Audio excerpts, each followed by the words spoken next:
China baru saja merilis peta baru dan berbagai negara melakukan protes karena China ini mencaplok wilayah mereka tidak terkecuali kawasan ZEE di Laut China Selatan yang membuat geram negara-negara ASEAN. Nah sebetulnya ini kan sudah masalah yang cukup lama ya Prof, tapi sebetulnya alasan kenapa area LCS ini menjadi perebutan ataupun sengketa ini seperti apa sih? Ya, yang pasti di sana banyak sumber daya alam. Apakah dalam bentuk ikan yang ada di kolom air, terumbu karang, maupun eh, gas minyak yang ada di dalam di dasar laut ya, termasuk juga mineral. Nah, tentu Cina mereka mungkin memikirkan 1,4 miliar penduduk di mana mereka harus memberikan makan, harus memberikan energi dan lain sebagainya. Sehingga mereka yang selama ini mengklaim lewat katakanlah peta dan sekarang Cina sudah mempunyai kekuatan militer, ya, kekuatan ekonomi, sehingga mereka lebih agresif di dalam membuat klaim-klaim sepihak Mhm. itu.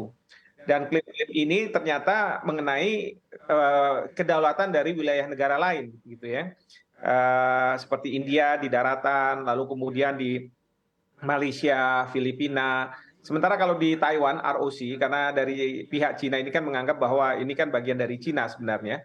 Jadi ini tidak masalah.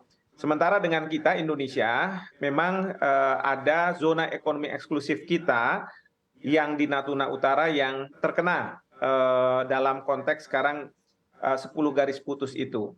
Tetapi kita Indonesia, pemerintah kita tidak pernah mengakui klaim yang dilakukan oleh Cina tersebut. Mhm. Sehingga kita dengar bahwa Ibu Menlu menyampaikan bahwa mengenai masalah klaim wilayah di zona laut itu harus didasarkan pada hukum laut, terutama Konvensi Hukum Laut 82.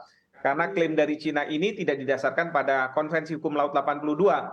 Meskipun tadi sudah disampaikan berdasarkan hukum, tapi hukum yang mana? Dan yang kita tahu bahwa klaim ini didasarkan pada sejarah karena para nelayan Cina kerap melakukan zaman masa lalu sekali gitu ya, melakukan penangkapan ikan sampai sejauh yang sekarang ini mereka klaim. Mereka menyebutnya sebagai traditional fishing ground Mhm. dari para nelayan Cina. Seperti itu. Oke, artinya sikap Indonesia yang mempertegas bahwa hal ini kita berpatokan pada UNCLOS sudah tepat ya Pak ya?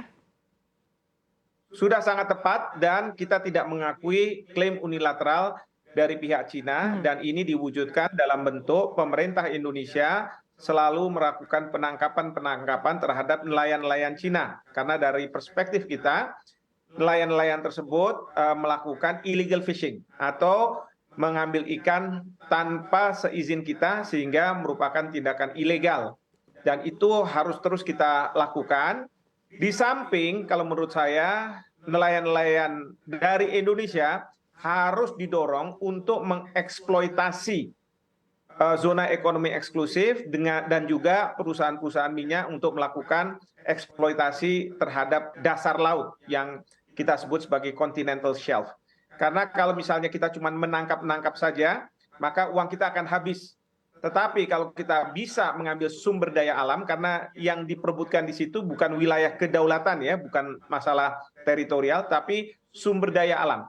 Sumber daya alam ini jangan dibiarkan, harus kita ambil, kita eksploitasi. Jangan sampai kemudian yang mengeksploitasi hanya dari pihak Cina, Mhm. seperti itu. Apakah dengan China yang mengubah peta jalan dari sebelumnya 9 garis putus-putus, kini menjadi 10 garis putus-putus ini akan semakin memperkuat sikap tegas dari China terkait dengan mengklaim bahwa area Laut China Selatan ini miliknya, Pak?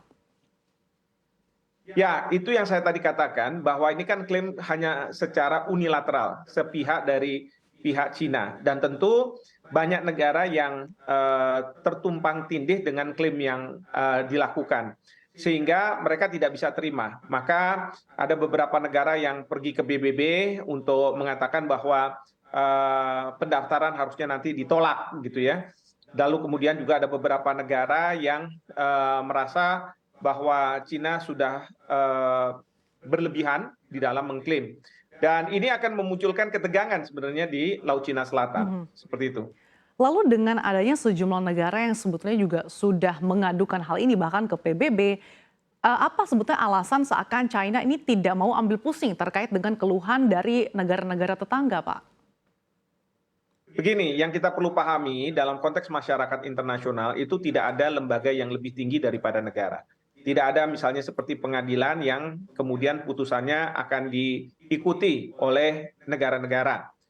Memang bagi negara-negara yang lemah pasti akan dipaksa oleh negara-negara kuat agar mereka mengikuti hukum internasional, putusan-putusan peradilan internasional. Yang menjadi permasalahan adalah bagi negara-negara besar, bisa saja mereka mengabaikan putusan-putusan ataupun hukum internasional yang ada. Disinilah yang saya sebut bahwa dalam masyarakat internasional masih berlaku hukum rimba. Siapa yang kuat, dialah yang menang. Nah, saat sekarang Cina merasa di atas angin karena dia memang secara ekonomi kuat, secara militer kuat, sehingga seolah-olah dia bisa melakukan klaim secara unilateral dan siap menghadapi siapapun negara yang akan menentang tindakan yang unilateral ini. Nah, inilah yang kita harus waspadai karena kita tidak ingin masalah ini kemudian berubah menjadi perang panas, gitu ya. Nah, kalau Hot ini war. semakin menegang, apakah akan berpotensi terjadi perang, Prof? Ya, kalau potensi terjadinya perang tentu bisa. Nah, inilah yang seringkali Indonesia lakukan.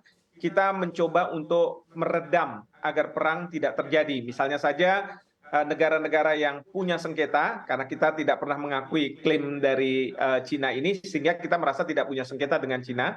Tapi bagi negara-negara yang punya sengketa, kita lakukan dialog-dialog. Kita dorong untuk melakukan workshop dan lain sebagainya. Yang kedua adalah upaya Indonesia melalui ASEAN untuk membuat code of conduct. Sehingga kalau misalnya di sana nanti ada otoritas-otoritas baik dari Cina maupun negara ASEAN, itu mereka tahu harus berperilaku seperti apa. Misalnya tidak langsung melakukan serangan dan lain sebagainya. Mungkin ini juga yang sedang dibahas di KTT yang berlangsung di Jakarta. Artinya sejauh KTT ini ASEAN. belum ada code of conduct khusus ya, Prof? Belum ada, belum ada.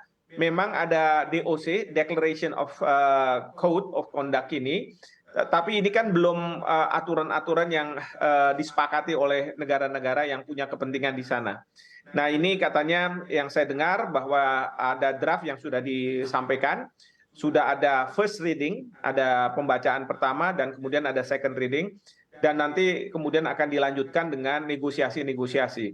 Permasalahan terbesar dari sisi Cina adalah mereka bertanya apakah ini berlaku juga untuk negara-negara yang tidak berada di kawasan. Seperti kita tahu Amerika Serikat juga sering kapal-kapalnya ada di sana, mungkin juga Australia dan lain sebagainya, Jepang, Korea Selatan gitu ya. Atau ini hanya eksklusif untuk Cina dan negara-negara